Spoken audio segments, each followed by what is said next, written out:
A large part of successful trading comes from mastering your mind and your thoughts. Let's talk about the 3 most common psychological mistakes traders make, and we also have some suggestions for you if you are struggling with any of these. So let's go ahead and get into it. Psychological trading mistake number 1, FOMO trading. FOMO is an acronym for fear of missing out. Let me paint the picture for you.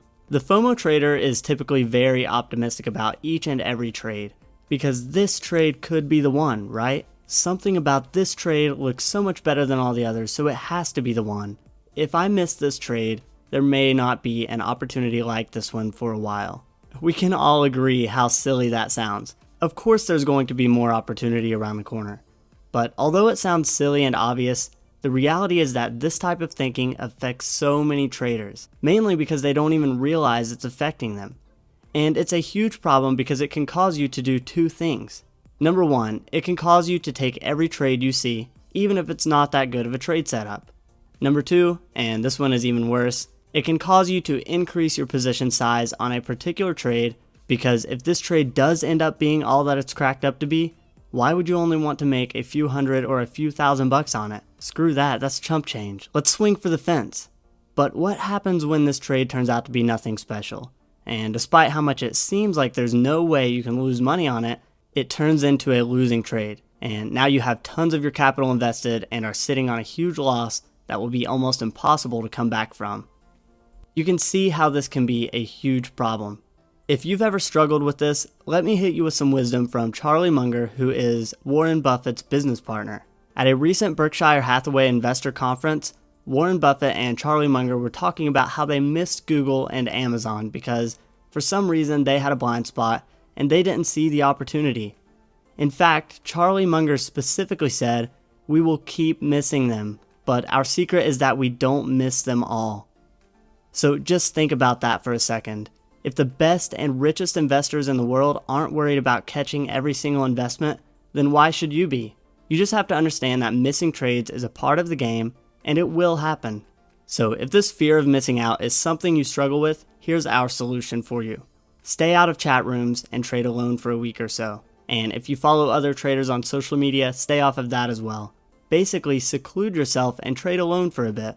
The reason I say this is because often in chat rooms or on social media, we see others making money, and by nature, this instills a fear of missing out in the future. Now, keep in mind, we aren't saying chat rooms and social media are bad by any means. We actually run a chat room ourselves that is nothing short of incredible, and we highly encourage you to check it out as it's a great tool for your trading. But even we realize that some traders might need to break away and trade alone for a couple weeks if they are experiencing FOMO. Now, during this period where you are trading alone, if you feel like you can't find trades or generate trade ideas without chat rooms or social media, then you likely need to stop what you're doing and become more educated on the strategy that you are trading so you know the process to find trades, when to enter and exit them, etc. Because you need to have an exact plan. Your trading strategy should not rely on the trade ideas of other people. Trade ideas of others should be a tool, but not a crutch. Psychological trading mistake number 2, revenge trading. These are the types of traders who can blow up their entire trading account and lose everything in just a day or a week. After taking a trading loss, revenge traders will throw everything they know about proper position sizing out the window, and they'll trade like a madman just to make back that loss. Now, this may work once or twice, and you'll come out unscathed. But if you keep this up, you'll get crushed. Bad. And it's going to hurt. The market doesn't care about you or your money, and you're going to be the one 100% responsible for it if your revenge trading causes you to lose everything in your trading account. So please, just be honest with yourself, and if this is something you struggle with at all, just get a grip on it before it really ends up hurting you. And the solution for this one is actually fairly simple. Here's our advice to anyone who struggles with this. First, if you're having this problem, where losses are upsetting you enough to get you to this point of seeking revenge on the market, you're likely trading way too big of positions in the first place. So knock that position size down, trade smaller size. This should allow you to not get so upset about losses, and you'll be able to start making decisions based off of logic rather than emotion. With any trading strategy, you're going to have losing trades every now and then, but the key is making sure your winners outweigh your losers. As Drake once said, you win some, you lose some, as long as the outcome is income. And if your position sizing is out of check and you're trading out of anger or revenge, then the outcome will definitely not be income. Now, if you're still having issues with this and you know that your position sizing is in check, then maybe it's your mindset or your expectations of trading that is the problem. You need to make sure you're committing and focusing on the long term. Try to look at the bigger picture and think about how the long-term success is much more important than trying to make back that loss right now, this very second. Revenge trading can also be a result of expecting yourself to make money every single day.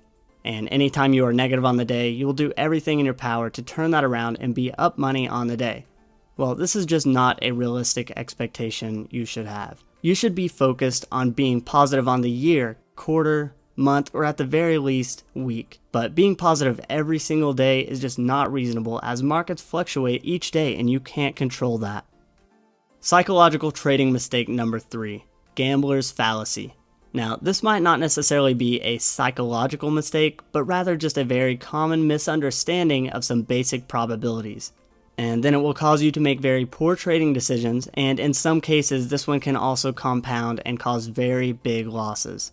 Now, this actually spans far past just the trading world, and as you can probably guess by the name, it's most commonly associated with gamblers. We certainly don't want to treat our trading as gambling, so let me show you how to avoid this common mistake that so many traders make. A quick Google search will show you the definition of gambler's fallacy, but let me put this in layman's terms that anyone can understand. We all know that a coin flip is a 50-50 bet, so if you flip a coin 10 times, the expected outcome would be 5 heads and 5 tails. But although it's expected that the same number of heads and tails will show up, we know that the actual number can deviate in either direction. But let me ask you a question. Let's say we plan on flipping a coin 10 times, and the first 5 coin flips all land on heads. What is the 6th coin flip more likely to land on, heads or tails? If you said tails, then you, my friend, have fallen victim to gambler's fallacy. Let me explain. The expected outcome of 10 coin flips is, of course, 5 heads and 5 tails. We just covered that. But rolling 5 heads in a row does not change the probability of the next coin flip. The probability of the next coin flip is completely independent from the past results. So what is the 6th coin flip likely to land on after 5 heads in a row? The answer is that one is not more likely than the other. It's still a 50-50 bet. Gambler's fallacy refers to the thinking that a series of events will somehow affect the outcome of the next event, as if there was some sort of balancing force at work, and in this example, the coin somehow knew that it just landed on 5 heads in a row, so now it should land on tails. And this gambler's fallacy actually applies to many other parts of life as well.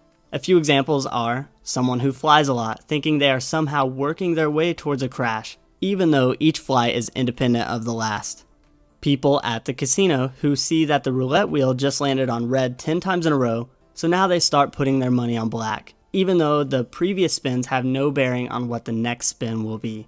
And finally, it also applies to trading, and so many traders fall into the clutches of this fallacy.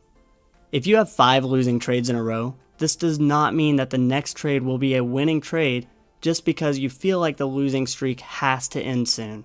Many traders tend to increase their position size after a losing streak because they feel their luck has to turn around soon. But the reality is, you're just increasing your risk on a trade that has the same probability of success of all the ones you just lost money on. The market does not know or care if your last few trades were losers or winners. Now, the solution to this one is easy. It's just as simple as understanding it, as you do now, and then exercising awareness. Now that you understand what gambler's fallacy is, you should be aware of it and just make sure you aren't affected by this type of thinking. Try and treat each trade independently from any past trades you've made. If you have a streak of losers, that does not mean the next trade will be a winner. And on the flip side, if you have a streak of winners, that doesn't mean the next trade is more likely to be a loser. Trading is a numbers game, and you have to eliminate these psychological mistakes and focus on trading the numbers. Once you can do that, you'll take your trading to the next level. The stock market is not a place for weak, emotional people. Make sure your own worst enemy doesn't live between your ears. So alright guys, if you enjoyed the video, make sure to click the like and subscribe button below. And also be sure to check out our 3 free video series. These videos will help your trading tremendously and they are completely free. All you have to do is go to our website and input your email and we will send you the 3 free videos. So I will see you there.